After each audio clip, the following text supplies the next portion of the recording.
कई बार हमारी जिंदगी में कुछ ऐसा होता है जिसमें हमें ऐसा लगता है कि जितना हम इस दुनिया को समझते हैं ये दुनिया उससे भी ज्यादा रहस्यमयी और खौफनाक है। कई बार हमें लगता है कि विज्ञान इस दुनिया में बहुत आगे बढ़ चुका है, उसके पास हर एक प्रश्न का उत्तर है, लेकिन तभी हमारे सामने कुछ ऐसी गतिविधियां, ऐसी डरावनी गतिविधियां होती हैं जिसका उत्तर विज्ञान के पास नहीं होता है। और जब एक इंसान ऐसा कुछ एक्सपीरियंस करता है तो उसकी रूह कांप जाती है। आज की कहानी में कुछ ऐसा ही हुआ। आप में से जो भी विज्ञान को बहुत ज्यादा मानते हैं वो इस कहानी को सुनने के बाद समझ ही नहीं पाएंगे कि ये इतनी डरावनी और रहस्यमयी चीज हो कैसे सकती है। लेकिन एक चीज है, इस कहानी के दौरान जो रिसर्च मैंने की उस रिसर्च की बेसिस पर एक सजेशन आपको देना चाहता हूँ, और वो ये है कि अपने बच्चों को कभी भी अकेले मत छोड़ना, क्योंकि बहुत डरावनी चीजें इस दुनिया में हैं जो होने का इंतजार कर रही हैं। वो कैसी चीजें हैं वही आज की स्टोरी में हम जानेंगे, जिसको जानने के बाद आप थर थर कांपोगे। लेकिन उससे पहले हेलो हॉरर स्टोरीज।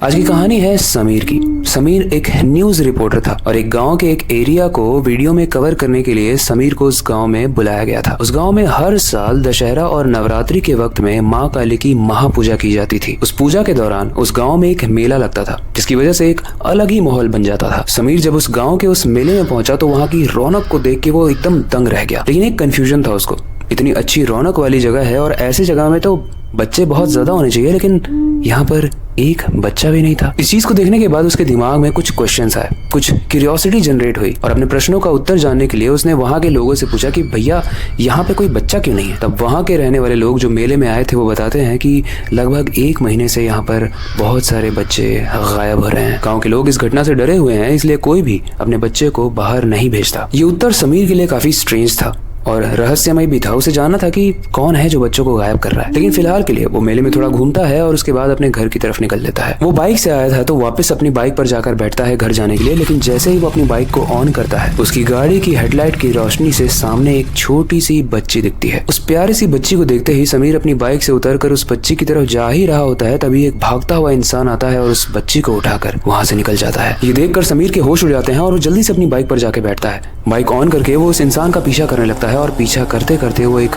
बहुत भयंकर डरावने घने जंगल में पहुंच जाता है। जैसे ही वो जंगल में पहुंचता है वहां पर वो इंसान कहीं भी नहीं दिख रहा था उसे, लेकिन थोड़ी दूर से उसे एक छोटी सी रोशनी दिख रही थी। समीर उस रोशनी को देखते ही उसकी तरफ चलता गया और चलते चलते वो एक बहुत बड़े से गोदाम की तरफ पहुंच गया। इस बड़े से घने जंगल के बीचों बीच एक गोदाम का होना थोड़ा सा स्ट्रेंज और अजीब लगा समीर को। अब समीर को अजीब तो लग रहा था, लेकिन उसे बस वो एक छोटी सी लड़की दिख रही थी जिसे वो इंसान उठाकर भागा था, और समीर उसके लिए यहाँ पर आया था। लेकिन कहानी में आने वाला है एक डरावना सा ट्विस्ट, इसलिए एंड तक जरूर देखना। समीर जैसे ही उस गोदाम के अंदर जाता है, गोदाम के अंदर जाने के बाद वो जो देखता है वो उसकी सोच से भी परे था। वो जैसे ही अंदर जाता है वो देखता है कि उस गोदाम के बीचों बीच एक बहुत बड़ी सी आग जल रही थी। उस आग के पास बहुत छोटे छोटे बच्चे पड़े हुए थे, एकदम बेजान। समीर ने जब ध्यान से देखा तो उन बच्चों का शरीर एकदम नीला पड़ चुका था, मानो किसी ने उनका खून चूस कर पी लिया हो। लेकिन इससे भी डरावनी चीज ये थी कि गोदाम की जो दीवारें थी उस पर लाल खून से कुछ न कुछ लिखा हुआ था। उस निशान को जब समीर ने देखा तो उसे इतना तो समझ में आ रहा था कि ये निशान कोई नॉर्मल निशान नहीं है, बल्कि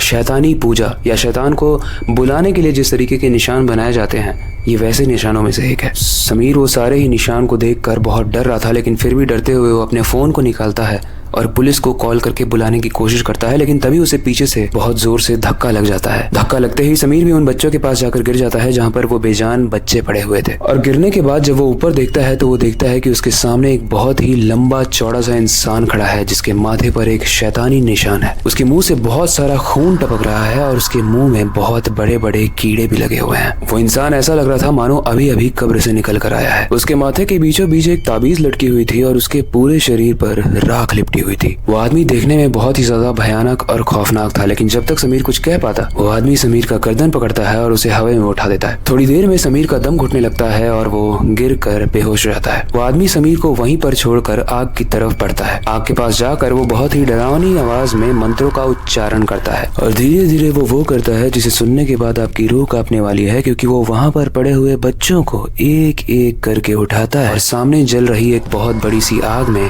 उन बच्चों को डालने लगता है। लगता है। लेकिन स्ट्रेंज बात यह थी, जब वो उन बच्चों को उठा रहा था तो मानो उनके अंदर कोई जान ही नहीं थी, एक कठपुतली की तरह लग रहे थे। और कुछ बच्चे अभी बचे हुए थे और जैसे ही वो एक एक करके बच्चों को डाल रहा था, बीच में उसके गोदाम का दरवाजा टूटता है और पुलिस अंदर आती है। और अंदर आने के बाद पुलिस जो दृश्य देखती है, वो देखकर पुलिस को अपनी आंखों पर यकीन ही नहीं होता है। वो दृश्य बहुत डरावना था, क्योंकि उस आदमी ने अपने मंत्रों के उच्चारण से उन बच्चों पर कुछ ऐसी जान डाली थी जिसमें वो खड़े होकर खुद ही आग के अंदर जाने लगे थे। उसके अलावा वो रिपोर्टर जो गांव की कहानी को कवर करने आया था, समीर, नीचे ग्राउंड पर मृत पड़ा हुआ है और वो भयानक आदमी आंखों को बंद करके मंत्रों का उच्चारण कर रहा था। लेकिन जैसे ही पुलिस आगे बढ़ती है, उस पूरे गोदाम में एक बहुत बड़ा सा भूकंप आने लगता है। थोड़ी ही देर में ऐसा प्रतीत होता है कि पूरा गोदाम नीचे गिर जाएगा, इसलिए पुलिस बाहर निकलती है और तब तक वो भयानक आदमी वहां से फरार हो जाता है और दोबारा कभी नहीं दिखता। गोदाम के गिरने से पहले पुलिस किसी तरीके से उस आग को बुझाती है और वहाँ पर जितने भी बच्चे पड़े हुए थे उनको उठाकर हॉस्पिटल ले जाती है। और अगर आप ये सोच रहे होगे कि पुलिस कैसे आई, तो मैं आपको बता दूं कि समीर ने जब फोन उठाया था तो उसने 100 नंबर डायल कर दिया था और उसके बाद उस आदमी ने समीर का गला दबाया, इसीलिए पुलिस आ गई। लेकिन इस भयानक कहानी का एक क्वेश्चन है जो मुझे तंग कर रहा है।